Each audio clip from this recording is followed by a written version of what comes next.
remember back when we were teenagers or in our 20s and getting into relationships with different people.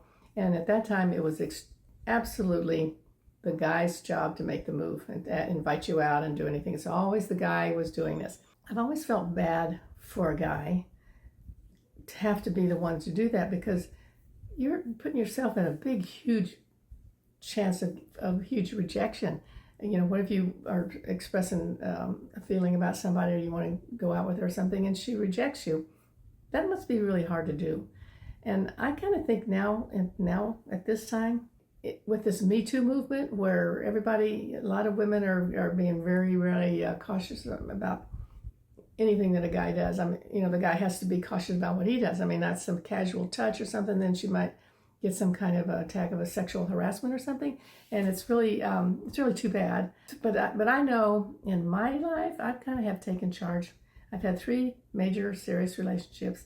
My first one was my husband, married for 50 years, and he was a student out at the base learning how to be a fighter pilot, and learned how to fly the jets. And I met him out at the pool at the officers club, and I just walked up to him and said, "Is this my Coke?" And he said, "I don't know." And I thought, oh, that's a very profound thing to do. But anyway, we ended up talking and you know, spending a lot of time with the guys in his squadron. But most of the time, he would call me and ask me if I could fix him up with a girlfriend of mine. And so I fixed him up 5 times.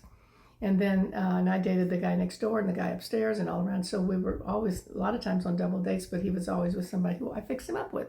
And I figured if he wanted to take me out, he would have asked me. So finally, he did ask me out to his graduation, and he was leaving the next day. And I was going the next day to go skiing up in Flagstaff. And then he was going to leave and go visit his parents and then get moved to his next place where he was stationed, which was Miami. So I get up to Flagstaff, and I'm just thinking about him. And I thought, you know what? I'm probably never going to see this guy again. So I picked up the phone, and I paged him at the officers club to see if maybe he was there. And he answered the phone.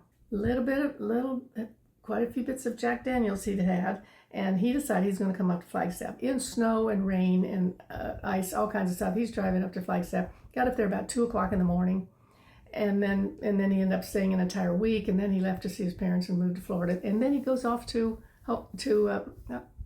Vietnam, and he was over there for a year. And I saw him 2 times in Hawaii, and then he came home, and then we got married. So I just keep telling my kids, you know, if I hadn't made that phone call and he didn't answer it, none of you guys would even be here. So that was a case of me taking the step to make the connection. Even with Rick, who I'm with now, I definitely took charge in that one, because I kind of was like standing right in front of him, and I was telling him I would fix him up with, as I could be his dating coach, you know, because his wife had just died and he was finally ready to start dating. And I said I would fix him up, or introduce him to somebody, or teach him about being his dating coach, which is first thing you do is take off your ring and stop talking about your wife all the time. Anyway, so we're going along, and then I just sent him an invitation to an art show here in our local town. That's a really good show, and he came, and he was very surprised that he was the only one that I invited. He thought it'd be like a group of us. And then we spent all day there, and we met my son and his girlfriend and their dogs, and then we came home and we sat at the kitchen table, and he goes, "I think we just had a date." And I said, "Yeah, we did." And so that was another one that I invited him to come, and he decided to go.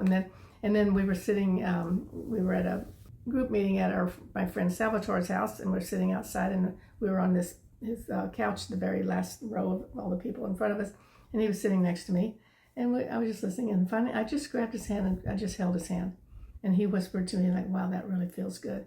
And so that's another time that I just kind of, I feel like it takes a lot of pressure off the guy. Anyway, so I'm just suggesting to you that if you're sitting about waiting for someone to call you, or you can't make a first move and it's not the right thing to do, it is okay.